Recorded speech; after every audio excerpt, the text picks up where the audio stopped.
Welcome to the Corporate Detox podcast. I'm your host, Amanda McWhorter. I'm a corporate dropout, recovering people pleaser and perfectionist turned burnout recovery coach. If you are sick of the corporate roller coaster ride and ready to step into a life you love, this is the podcast for you. Okay, Tyler, I am so excited to have you.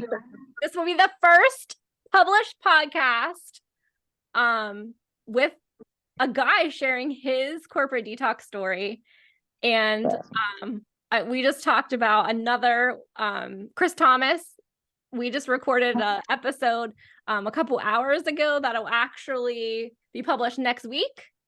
And by the time this one goes out, and this is officially Dude Day on the Corporate Detox podcast. So Chris made sure to say that you guys are breaking the barriers. That's fine. Yeah, I'm cool with that. Okay, so why don't you get started? And I want you to share your corporate detox story and really talk about your journey to entrepreneurship. Yeah, absolutely. So, of course, in college life, I studied business, doing part-time work. I worked at Cabela's Bass Pro Shops, ended up being there my first year and then liking it, moving forward. Traveled around over the 12 years I was there, opening 13 locations, multiple, this store's doing a little, need some opportunity, so we're going to send you there. I did that for about 3 years as well. So I got to grow. I was also, I started there when I was 18, so did a lot of growing up there from till my management career started about 7 years ago. So grew as a person, grew as a business person that way. Obviously using my business degree for West Liberty and taking that to big box experience that not a lot of people had for my age. So that was great. But then it kind of got into why everyone dislikes big box, because it's big box. So but my entrepreneurship journey really started about 4 years ago. I worked with Greg Fenario of the Rough Riders and worked with him in the arena football team in Wheeling. And then when COVID hit and we couldn't play football, that's when Cigar Life was formed. So, which was, one of the greatest days of our lives, but one of the saddest days as well, because the football team is still on the back burner, but it's not on the forefront of our minds right now. So that's where Cigar Life is right now. So Cigar Life is opened. It's going to be its fourth year in the Philadelphia areas. We're about to come up on a 1-year anniversary here in Moundsville, West Virginia.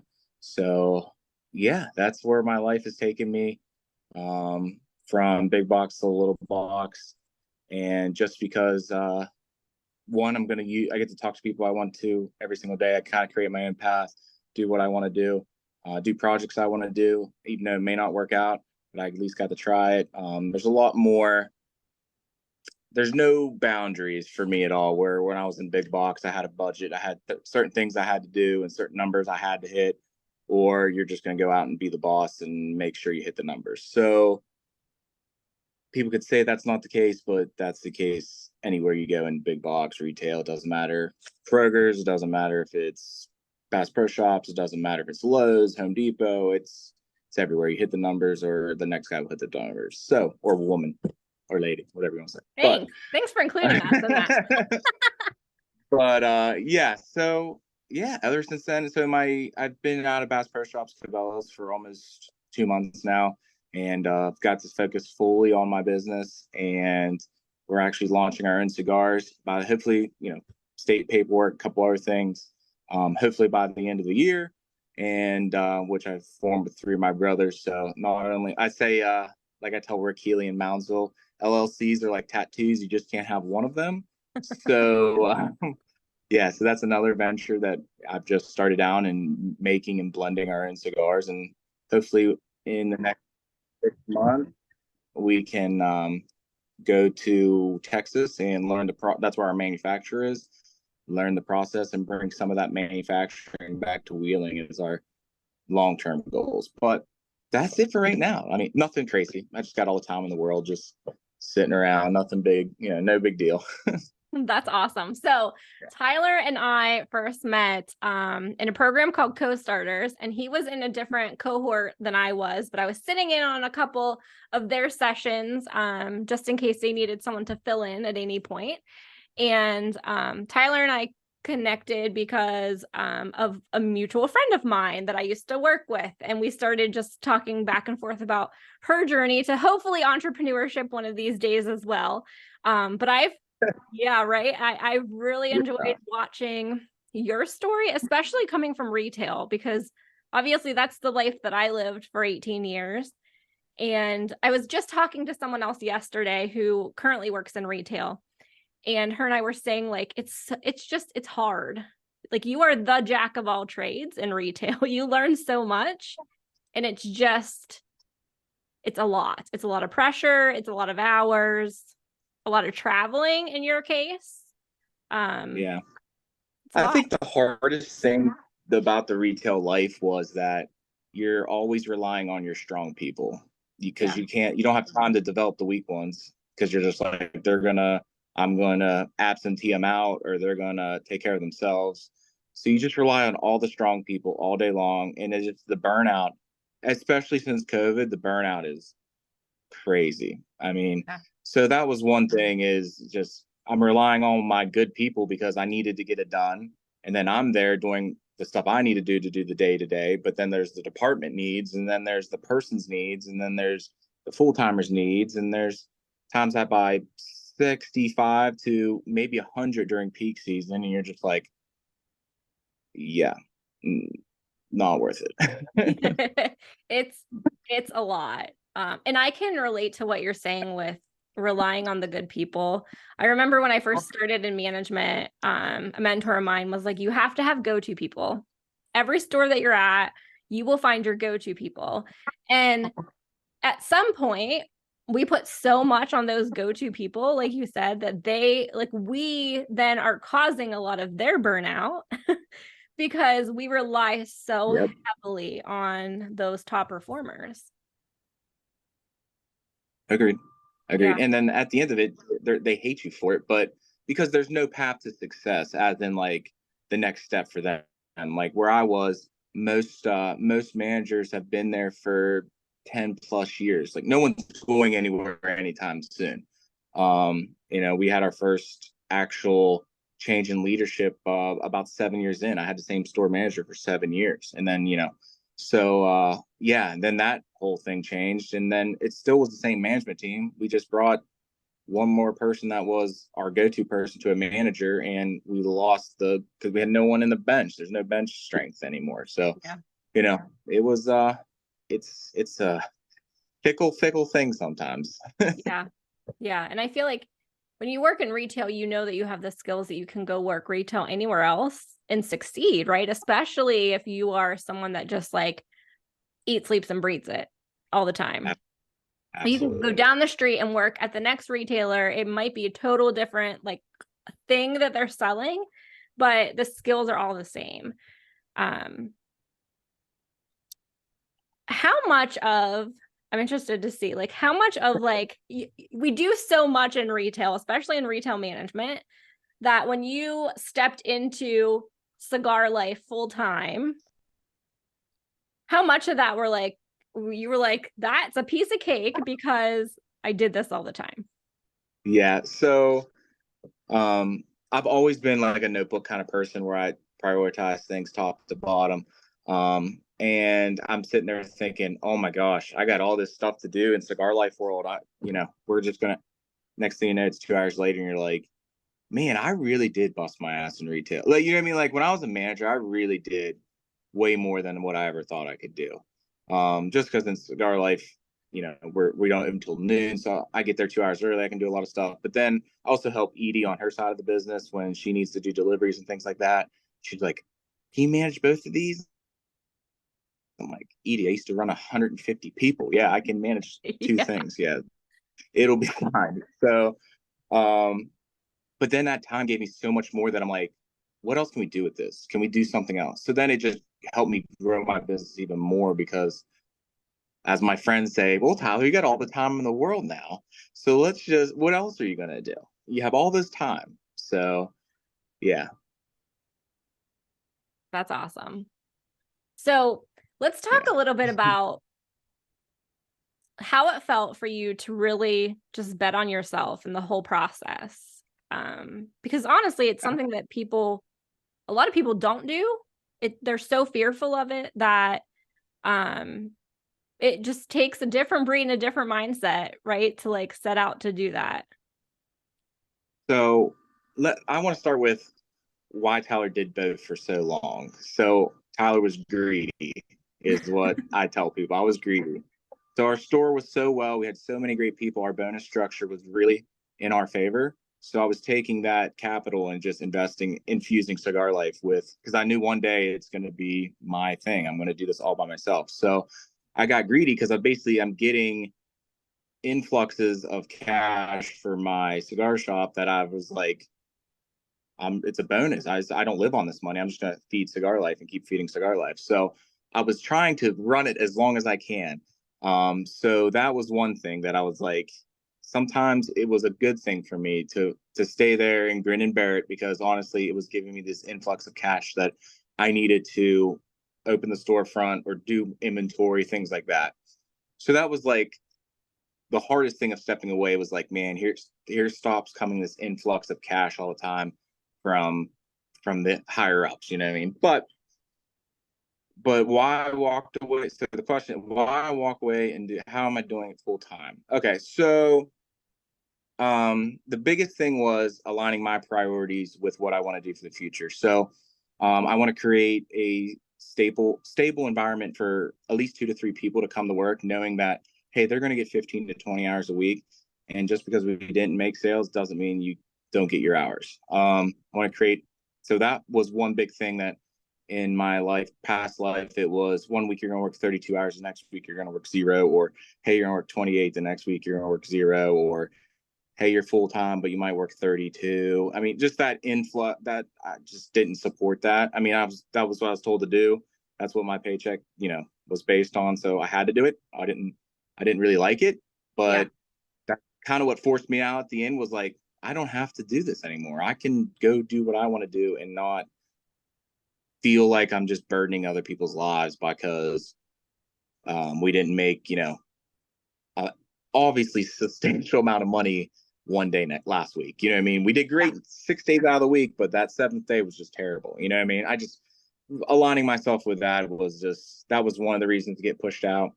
And then I had a bunch of personal stuff going on. Obviously, I'm a caregiver to my 86-year-old grandmother. I take her, we take her to doctors, do her banking, do her groceries, all that stuff.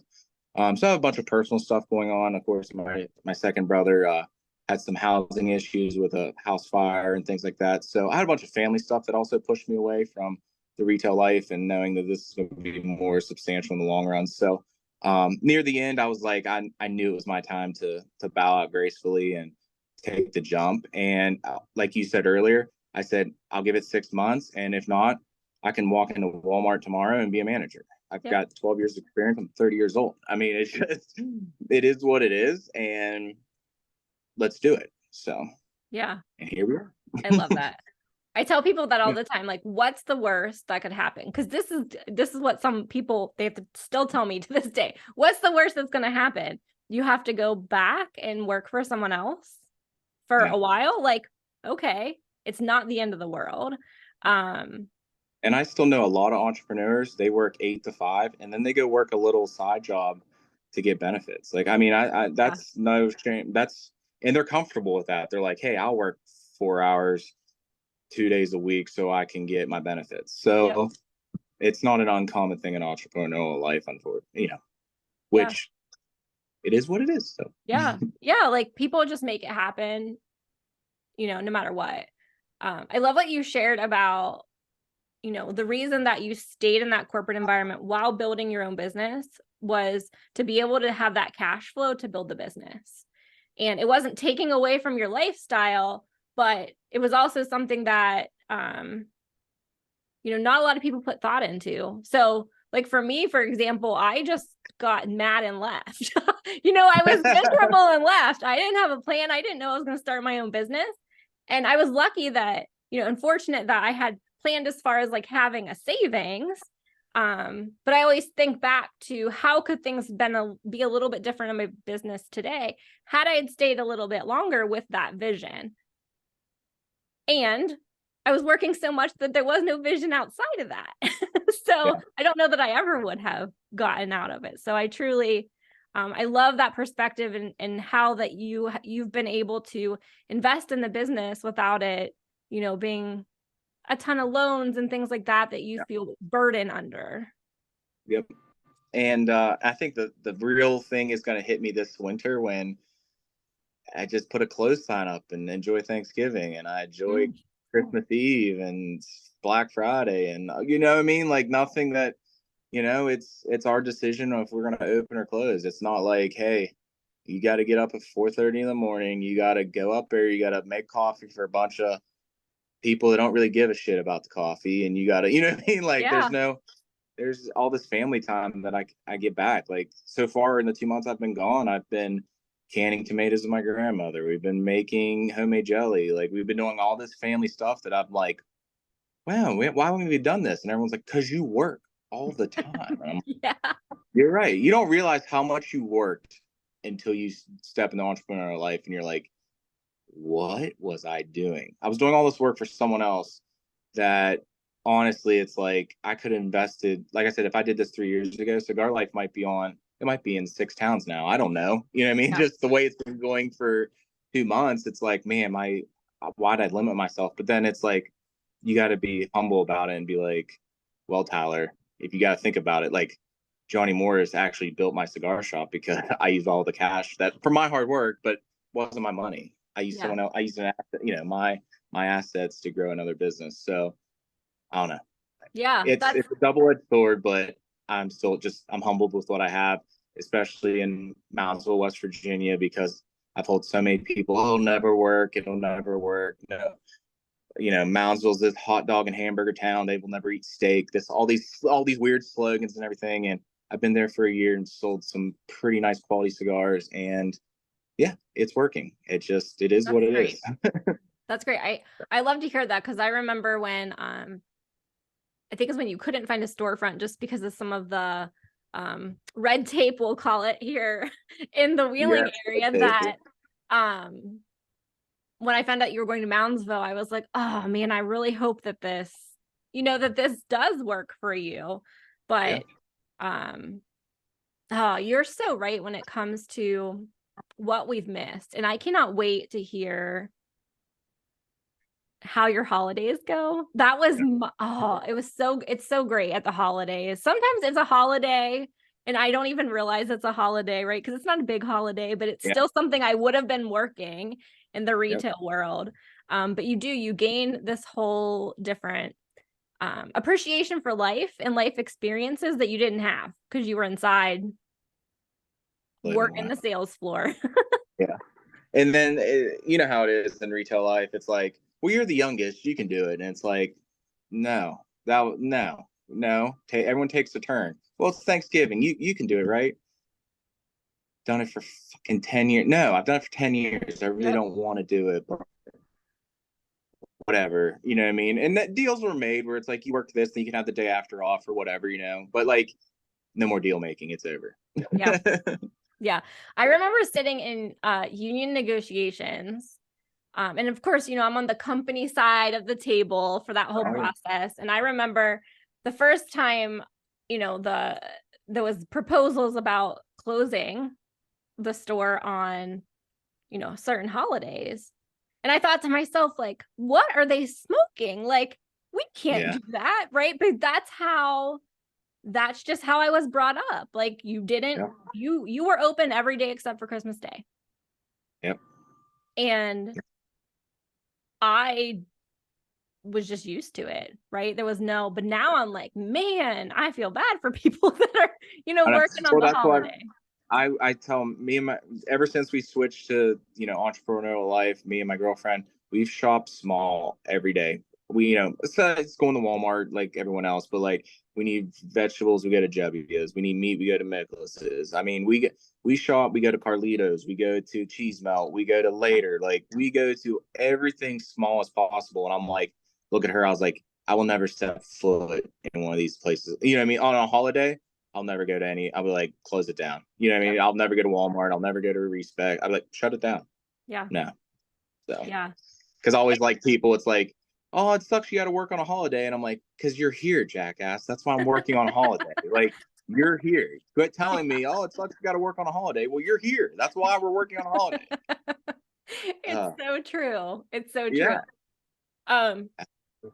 I think like for me, I wasn't in this, I didn't have a lot of friends that were entrepreneurs. Like all of my friends were working retail because that's where I met a lot of my friends. You're there forever, right? Like you develop these things. So like my crowd wasn't people that are out there with their own businesses and taking chances, right? And it's been really nice, and co-starters really help with that, to meet that crowd of folks, especially because it's hard when you leave another business, right? Another job, another career, and you decide to start your own, not knowing many people that do that. Yeah. And I think it's a double-edged sword too, right? Because once you get in the fold and you actually start participating, they're like, oh, especially Scott, like at the chamber, oh, someone that wants to participate.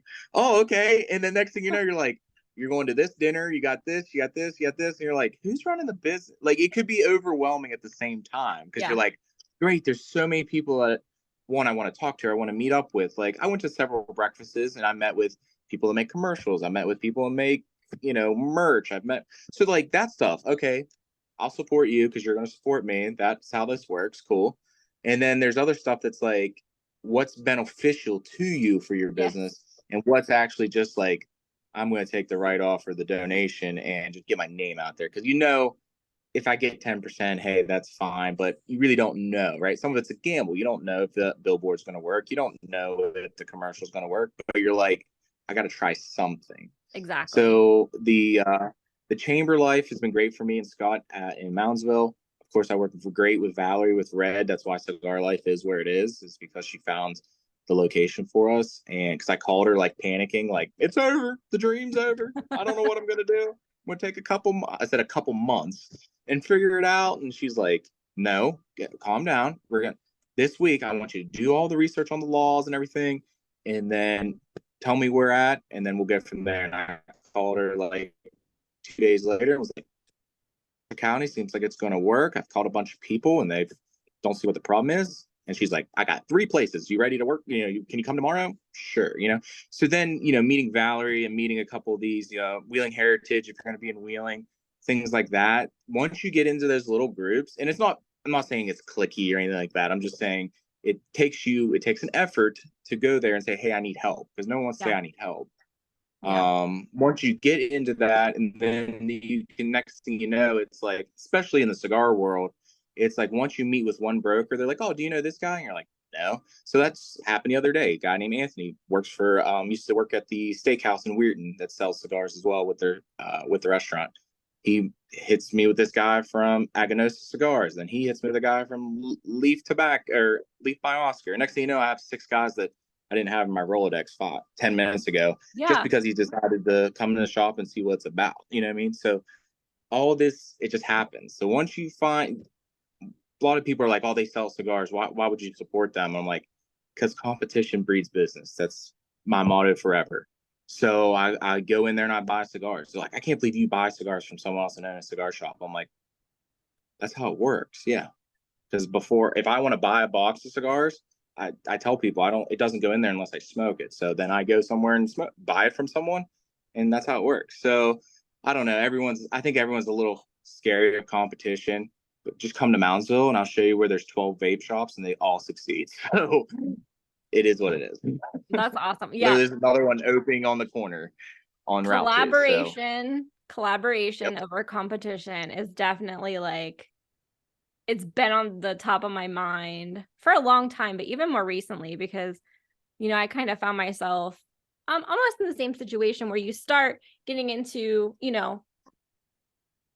filling up your calendar with things, and then you realize that you're like, I really need to focus like just on my business for a while. I just sent like 2 resignations this week to different things that I was involved in, and it actually felt really good to clear those, to know that my calendar is going to clear up a little bit, so then I have more space to really focus and dream on my business, because we start saying yes to a lot of things. And it just takes up some time that you could be doing other things. And I'm sure Chris will mention in his episode, Chris is one of the first guys I met because I needed someone to wash windows, and I'm like, no offense, my big self ain't getting up on a 20-foot ladder and washing these windows. It's not happening. So I just put a message out in like our group, and no one really knew on the Jefferson Avenue page. Like no one really had anyone to wash his windows, and I was like, okay. And go on Facebook. Chris, first one to reply, comes down there the next day, cleans my windows. Next thing you know, here we are talking about everything from, his, journey with God to the entrepreneurial life he is starting with, the housing market and everything like that. And I've called Chris probably more times I want to mention, but 4 or 5 times and say, hey, can we go look at this house? Yeah. Want to go tomorrow at 5 o'clock? Do you want to go at 7 in the morning? He'll do whatever. That's why you'll learn his story and what he's done. But if he wants to talk about someone that says yes a lot, that is the perfect example of someone says yes a lot. And he does it all. He's at every function, he's at every breakfast, he's at everything. And it'll be a great story. I'll just say that. It'll be a great story to listen to.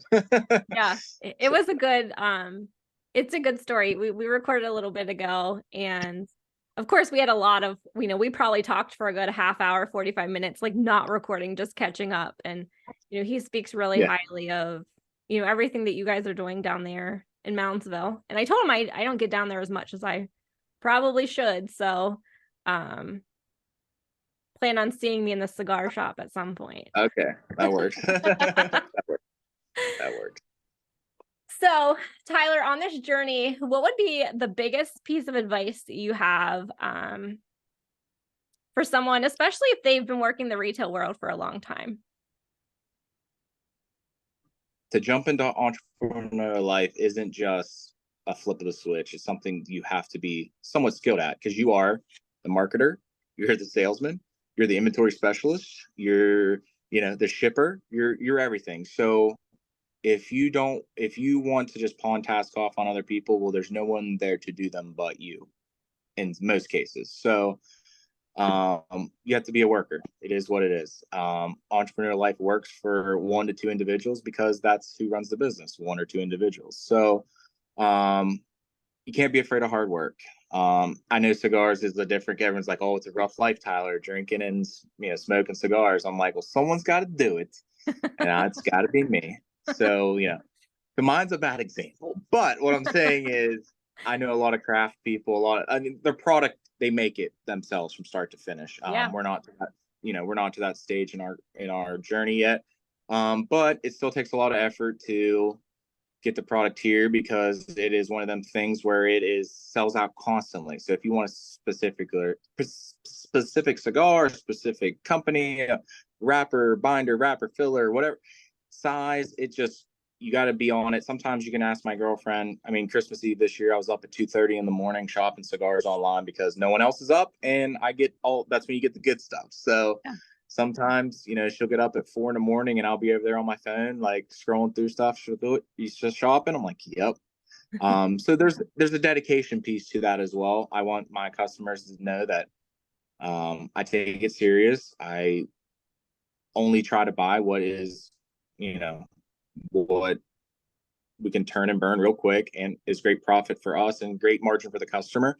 But that if that's their cigar they want all the time, that it's going to be there all the time. So when they come in, it's going to be there. Because again, you can go to not a lot of places in Moundsville, but a lot of places that have cigars that if you just wanted it, you could get it. But if you want something a little bit more quality control is like I say. I test the cigars once a week. I have the humidifier running at certain temperatures. They're like babies to me. They are taken care of very well.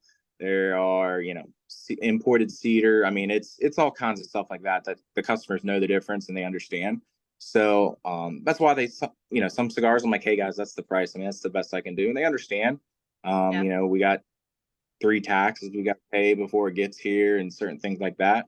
But at the end of the day, I just want my customers to be happy. And at the end of the day, they know they can come there because I have House of Delegate guys that come up and smoke in my lounge. I have city attorneys. I have a lot of upper echelon people that's like, I just want to come there and relax. And after a stressful day in court or a stressful day at child services, or, I've seen, heard bad stuff all day. I just want to relax and talk to like-minded people that are going through the same thing that I'm going through. So yeah, that's about it. That's awesome. I like to So ramble you guys sometimes, you guys have not only like the retail size, but you have a lounge there that looks super cozy. yeah, it's great. Yeah, so great job Yeah, putting that together for sure. thanks. It's like it's the only thing from here pretty much to Weirton, and then Weirton to Moundsville. There's a place in Steubenville. Um, um, every business has different models, and our business model is, if you want to smoke with us, we'll let you, as long as you buy a cigar, you can come in and talk to us. That's our motto. Other places charge you to sit down. Other places charge you monthly fees to sit down and smoke or whatever. We just want to talk to people. We just want to talk shop. We just want, what do you like? What do you dislike? We'd rather just talk to people than sit there by ourselves all day. So That's great. yeah, That's great. Yeah, so obviously what you have in your shop isn't like the cigar that I would buy at the grocery store at checkout. no, those are molded and grown. She gets so mad, like the couple times, because obviously her mom still works there, and I like push the cart back and I like look over to the right. I'm like, and she's like, will you knock it off? And I'm like, I just like put up the soldier thing. I'm like, poor fucking thing. There's dead, dry as hell in there, dead. And she's like, come on, you're embarrassing me. Like she gets so bad. I'm But sure. yeah, I'm yeah, sure. That is so funny. yeah. So is there anything that you miss from your retail days? People. Same people. You work with those people. I worked 50 hours a week and get paid for 40, which is bull crap. But that's another topic for another day. But the people, I don't miss. Like I said, I work with them more than I did my own family. And honestly, I mean, I still get phone calls to this day, like, Tyler, this is happening or that's happening, and I tell people, you get 3 minutes to bitch and complain, and then I don't want to hear about it. So you want to vent to me? That's fine. I love to hear people vent. I love to give people the opinions and feedbacks. Like, I want to be there as the sounding board, but the sounding board's 3 minutes, so you better get it out. And then what are you getting into this weekend? Like, how's mom? How's dad? Stuff like that. So the people are number one thing for sure. And then the biggest part of my job with Bass Pro Shops is there was a lot of problem solving, right? I was business maintenance, I was operations, I had some departments as well. So trying to figure out, especially in the business maintenance world, how to fix problems, get them, problems and solutions, how to get to point A, how to get point B. As even with the shooting gallery, I had that upstairs, making sure the coin machine working and all that kind of problem solving things and ordering and all that. So I like it was a little chaotic at sometimes, but it was that problem solving aspect of my job where it's like, okay, this is broke. This is the closest person might be Pittsburgh, or it might be Philadelphia. How can we get this, one, safe? How can this be done safely? And two, what can we do to get this done right? Because people are like, let's do this. I'm like, well, hold on. That's not very safe. You can't just put that there. You know what I mean? Like, hold on. So that's the number one thing with me, was like, it's got to be safe, number one, and number two, let's figure out, because in retail, it doesn't matter what's happening. And when I left on July 1st, I was like, guess what, guys? Tomorrow the door will open, customers will come in and buy stuff, and it'll be just fine. I don't know how we're going to do it. You've lost better people than me. You'll figure it out, and it'll keep on turning. Here we are. It's still, I drove by this morning, it's still open. Yep. It always keeps going. So, yeah. It It always always keeps going. Yep. Yeah. For So sure. yeah, people and the problem solving, I guess, are my two biggest things. So Oh, it is I like don't never, miss any. it's like never ending Yeah. problem solving. Oh, never ending problem solving. I don't miss the payroll crunch. I don't miss the scheduling crunches. I hated Yeah. scheduling. I was always late. I hated it. It was like this one time. I was like, I'll just go clean 24 toilets before I do the schedule. Like I hated it because there's no way to be fair, right? There's no way to be like you always have a favoritism towards 2 to 3 people because you like they're gonna show up, they're gonna do their jobs, and they're gonna go home. They're not gonna create drama, and they're not gonna do this, they're not gonna do that. And so it was always one of the things where it's like, I'm gonna put the schedule out, and yep, here they come. So and so's got 13 more hours than what I do, or this person's got more than this person. And it's like, okay, here we go. You know what I mean? Like there's Oh. always that going on. It's like we're running a business, you know what I mean? And I don't know. And then you have to give the HR political answer. You can't give the truth. You just don't freaking come to work. You know what I mean? Like you have to give the well, I'm sorry, Jimmy, but your attendance has been very poor. You know what I mean? Like you just got to give them this scripted answer when it's like, how about I jack slap you and tell you that you just don't come to work? You know, like Do you know yeah, how many times I would tell people when I was in HR, you can't say that. You I can't know, say I know, that. Like that was, I know. I was constantly like, you can't say that. Yeah, I Um, know. oh man. I'll tell you what, like, so I was in a store grocery shopping the other day and there was an announcement and they were calling all their department heads together to talk about their new scheduling system. And I looked at the head grocery who I know and I was like, good luck with that. And he like Yeah, good. shook his head. Oh man, yeah, there's a lot that I miss and a lot that I don't miss at all. So, but really like you said, like having the flexibility now to, you have a good 2 hours or even time at home to do some business stuff. It's not like you get in to a store and you're there for 9-10 hours and it's like the days sometimes go really fast, sometimes they drag on, but it's 5-7 days a week. Like it's all the time, and it's different when you dictate your schedule. I think that, and then my other thing that used to people, I always carried a backpack to work every day, and I'm walking in, and it's like you scan the badge, and it's like, here we go, and you open up the door, and like, oh, we've been waiting since because you come in at noon. We've been waiting for you. I'm like, there's 4 other managers here. Well, they don't know anything. I want to tell you about that. I'm like, so after like year 2, I'm like, see when the backpack's on my shoulder. Yeah. Don't bother me. Can I go upstairs and I get my radio, my headset on, the phone, all that stuff, my costume, I used to call it. When I get my costume on and I come back down here, you can talk to me. But that's like my biggest pet peeve is like, just let me get in the door. Can I get to the Yeah. door? Yeah. I I don't miss remember that. so many people would be like, can I just take my jacket upstairs to the office first? Or like, can I at least get my purse put in the Yeah. desk before we start all of this? Yes. Oh, Yes. Yeah. I don't miss that part of it at all. yeah. Yeah. Yeah. Well, Tyler, let everyone know where they can find you on social media. If you want to let them know where they can find you in person at your brick and mortar cigar shop, that would be great too. Okay. So obviously I'm on Facebook, Twitter, Instagram, all the good stuff like everybody is. You can find it under Tyler Harto. LinkedIn, growing my profile there to try to expand that whole thing for we're trying to do a mastermind class at the cigar shop with sports writers. There's some auctioneer guys there. We're trying to do a mastermind thing. So That's if you're interested in awesome. masterminding, Oh, I reach out like to me it. in any of those profiles there. But the cigar shop is located at 259 Jefferson Avenue. Speakeasy style right now, which means you walk through Heller's Flower Shop and come in on the left, and you can buy your cigars. So, and you can That's find in us. So there's 3 Cigar Life pages. Are Moundsville, West Virginia. Moundsville. Yep. Moundsville, Awesome. West Virginia. Yep. And yeah, we have Instagram, Twitter. And that's it, because I cannot do TikTok and all that good stuff. And I eventually will do TikTok when we do like rolling cigars and all that stuff, because there's not a lot of content out there, but that's not for a while. So yeah, that's about it.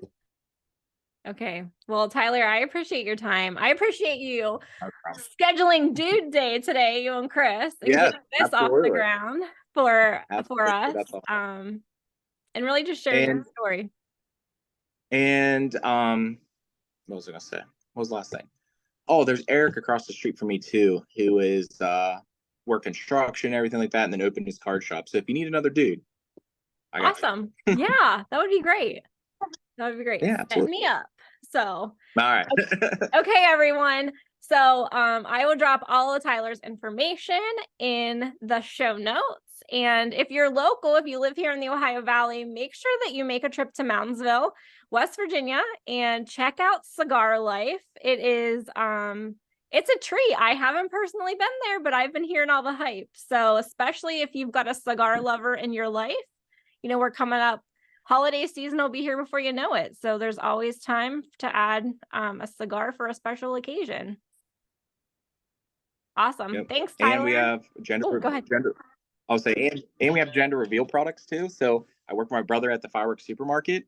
So if you come up here and buy gender reveal stuff, you can come down and get percentages off cigars, or vice versa. You come down there, buy cigars, you can get percentages off on your gender reveal products. So that's a little collab we got going on too. That's interesting. I love it. I love it. Yes. Cool. Thank you so much.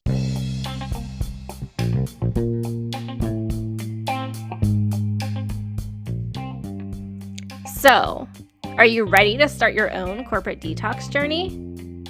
Well, if you are, make sure that you check out amandamcwhorter.net for different ways to work with me, as well as some freebies that could help you get started. If you're on social media, follow me at Amanda K. McWhorter on Facebook, LinkedIn, and Instagram.